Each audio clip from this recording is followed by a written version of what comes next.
All right. All right, y'all. Let's talk about it. Super Bowl. Wow. Wow. Super Bowl 55. The Buccaneers dominated the Chiefs. Dominated them. 31-9. I switched my pick. I originally had the Buccaneers a couple of weeks ago. You go back in the video, and then I switched on the last day to the Chiefs. But I'm not mad. I'm like, dude, shout out to the Buccaneers. Shout out to uh, their whole fan base, their franchise. They finally won another title. Tom Brady, 7 titles, best player of all time in sports, period. I don't care what nobody says. Don't debate with me, debate with your mama.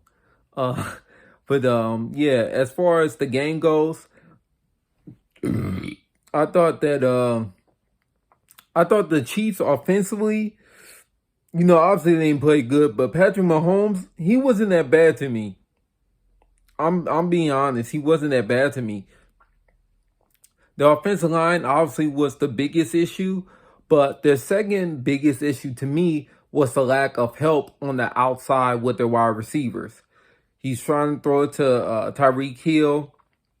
He's getting doubled in zone coverage, bro. This is how crazy. They play cover two. The Bucks play cover two majority of the game, but they're literally just following around. Like, the closest thing that I could compare it to is you playing Madden online and a dude is cheating, using the safety while another linebacker is telling you, but he's literally just chasing you around.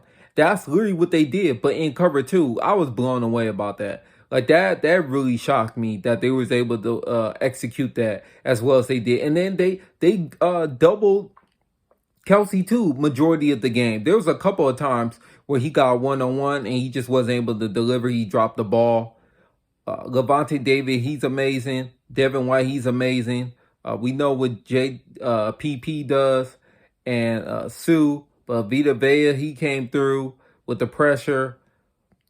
And the secondary was amazing. Antoine Winfield, I believe that's his name. I think he's the one that got Tyreek Hill back for doing the deuces on them earlier this year. So he got him back, did the deuces right back at him towards the end of the game for a quarter. Antonio Brown, a whole lot of money. I'm going to play that song after I get done with this video. He deserves it. He got that title. Man, there was not much the Chiefs could do. Buccaneers was just a better team, and they were at home. I know people are going to complain about the referee calls in the second quarter, and rightfully so, but Chiefs just were not better than the Buccaneers. They got outplayed in every phase of the game, and they got outcoached, frankly. Todd Bowles is my MVP of the game. Amazing coaching performance by him. Defensive coaching performance by him. Bruce Arians, shout out to Coach Arians, and shout out to Coach Leftwich. Shout out to the whole staff. That was amazing from beginning to end. They deserved it. I don't see how they cannot do a back-to-back Super Bowl. Obviously, things change, but if they're able to remain, 80% of this come next year, they'll be fine. I'm curious to see who's going to take the money and who's going to take the free agency money and who's going to accept less money to stay on the team. I know Mike Evans has already made it known that he's willing to take less money. So let's see who else is willing to take less money. Oh, shout out to my boy Rojo.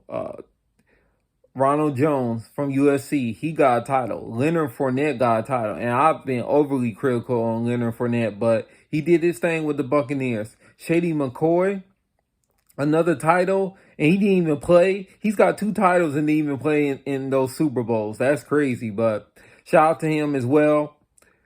Yeah, man. Buccaneers.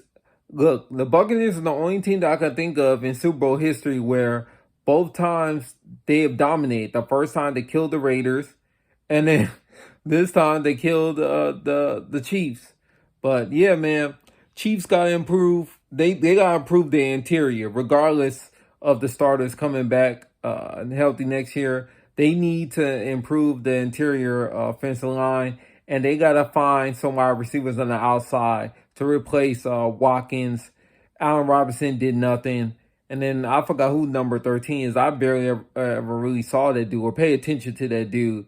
He's a midget, so I knew he wasn't gonna do much. I know Tyreek Hill's small, but he's got world class speed, and so does Hardman. But yeah, they should go after the Alabama receiver, Mitchie. I think that's how you pronounce his name. He would be a nice fit for the Chiefs. So we'll see. But Chiefs need to improve on the outside wide receiver and inside, offensive line, the interior. Defensively, you can always get better. I don't think they were as bad as the score shows.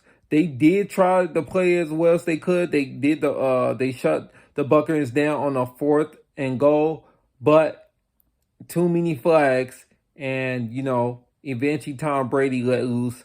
Gronk, he's officially the best tight end of all time. Before this game, I had Shannon Sharp, but yeah, after what he did this game, yeah, I gotta give it to him. Best tight end of all time.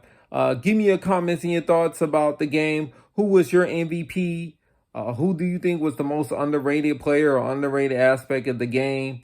Yeah, do you think the Buccaneers can repeat? Do you think the Chiefs will repeat next year? I think the Chiefs' biggest obstacle next year is not the Ravens or the Bills or the Browns. I think it's the Chargers, and I'll do a separate video on that. But yeah, and for the Bucks, really it's themselves. But yeah, I'll do that in a separate video. Give me your comments and your thoughts down below.